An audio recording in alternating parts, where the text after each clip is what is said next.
বাংলাদেশ সরকারের তথ্যের ভিত্তিতে বাংলাদেশিদের জন্য অ্যাজাইলাম বাতিল করেছে। আমি এর তীব্র প্রতিবাদ জানাচ্ছি হিসাবে।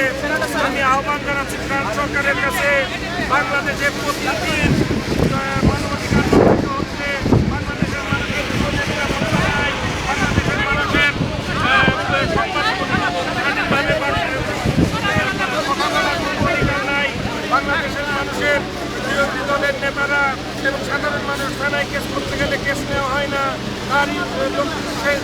তারই কারণে বাংলাদেশ থেকে প্রতিদিন শত শত শিক্ষিত তরুণ তারা জীবনের বাঁচানোর আশায় পৃথিবীর শ্রেষ্ঠ মানবতার দেশ ফ্রান্সে আশ্রয় নিচ্ছে।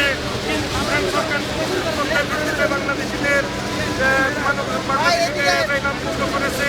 আমি আহ্বান জানাচ্ছি ফ্রান্স সরকারের কাছে উদ্বেগ নেই আবার বাংলাদেশের জন্য তাদের ক্ষেত্রে রাজনৈতিক আশ্রয় প্রার্থনার জন্য ধন্যবাদ।